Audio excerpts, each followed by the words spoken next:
How do you educate your toddlers? அதாவது டாட்லர்ஸ்ன்னு சொல்கிறது வந்து குறுநடை போடும் குழந்தைகளை சொல்லுவோம். இது வந்து 1 to 3 வயசுக்குள்ளே இருக்கிற பிள்ளைங்கள தான் நம்ம வந்து டாட்லர்ஸ் சொல்லுவோம். அந்த மாதிரி குழந்தைகளுக்கு நம்ம எப்படி எஜுகேட் பண்ணலாம், என்ன மாதிரி எஜுகேட் பண்ணலான்னு சொல்லிட்டு தான் உங்களுக்கு நான் சொல்ல போகிறேன். ஒரு 5 பாயிண்ட்ஸ் வந்து உங்கள்கிட்ட ஷேர் பண்ணுறேன்.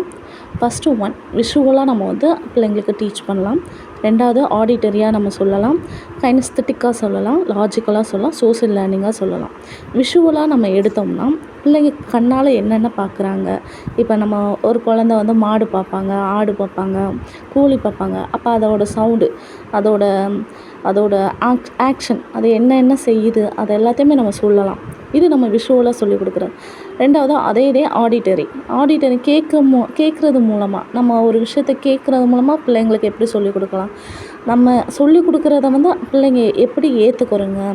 இப்போ ஏதாவது ஒரு பாட்டு போட்டு அதை வந்து பாட வைக்கிறது, இல்லை அந்த பாட்டை போட்டு அவங்க ஆக்ஷன் செய்கிறது, இதை தான் நம்ம வந்து கேட்குறது மூலமாக அதுங்களுக்கு நம்ம பிள்ளைங்களுக்கு வந்து டீச் பண்ணலாம். 3rd ஒன் வந்து என்னென்னா நம்மளோட ஆக்ஷன். பாப்பா கையை தூக்கு, பாப்பா கையை கீழே இருக்குது, பாப்பா நட, பாப்பா வாக் பண்ணு, பாப்பா ஹப் பண்ணு அப்படின்னு சொல்லும் போது நம்மளோட ஆக்ஷனும் நம்ம செய்யும் போது அந்த பிள்ளைங்க செய்கிறதையும் பார்த்து அதுக்கு கற்றுக்குறோங்க. நம்ம குழந்தைங்க வந்து அழகாக அந்த விஷயங்களை கற்றுக்குருவாங்க. 2வது லாஜிக்கல் சின்ன விஷயத்த கூட நம்ம வந்து பிள்ளைங்களுக்கு சொல்லணும். முக்கியமாக நமக்கு வந்து இதெல்லாம் பிள்ளைங்க புரிஞ்சுக்கிருவாங்களான்னு நினைக்கக்கூடாது. சின்ன விஷயமா இருந்தாலும் சொல்லணும். ஆனால் நம்ம சொல்கிறப்ப அவங்களுக்கு புரியட்டுனாலும் நம்ம சொல்ல கண்டிப்பாக புரிஞ்சுக்கிற ஸ்கில் வந்து இந்த 1 to 3 வயசில் இருக்கிற குழந்தைகளுக்கு வந்து கண்டிப்பாக தெரியும். அதனால் நம்ம லாஜிக்கலாக எல்லா விஷயமும் எல்லாத்தையுமே நம்ம டீட்டெயிலாக அவங்களுக்கு சொல்லணும். இப்போ மாடுன்னு சொன்னோம்னா மாடு என்ன பண்ணும், நடக்கும், ஓடும், கத்தும், மான்னு சொல்லும். ஆடு வந்து மேன்னு கத்தும். அவங்களுக்கு மாடு வந்து நம்ம வந்து பால் கொடுப்போம். இந்த மாதிரி சின்ன விஷயங்களை வந்து நம்ம வந்து லாஜிக்கலாக பிள்ளைங்களுக்கு சொல்லலாம். சோஷியல் லேர்னிங் இதுதாங்க ரொம்ப ரொம்ப முக்கியமானது.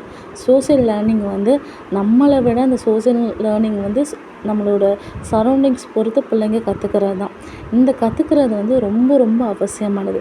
நல்ல விஷயங்களும் இருக்கும், கெட்ட விஷயங்களும் இருக்கும். இது எப்படி நம்ம நல்ல விஷயங்களாக பிள்ளைங்களுக்கு நம்ம சொல்லிக் கொடுக்க போகிறோம், அது வந்து முக்கியமாக பேரண்ட்ஸாக அஸ் அ மதராக நம்ம கையில் தான் இருக்குது. ஸோ இந்த 5 பாயிண்ட்ஸை வந்து நம்ம பிள்ளைங்களுக்கு சொல்லிக் கொடுக்கும்போது அவங்க வந்து ஃபஸ்ட்டு ஸ்டெப்புக்கு ஏறுற மாதிரி, அதாவது டாட்லர்ஸ் 1 to 3 வயசில் இருக்கிறதுல ஸ்டடியே இந்த ஸ்டடி தாங்க.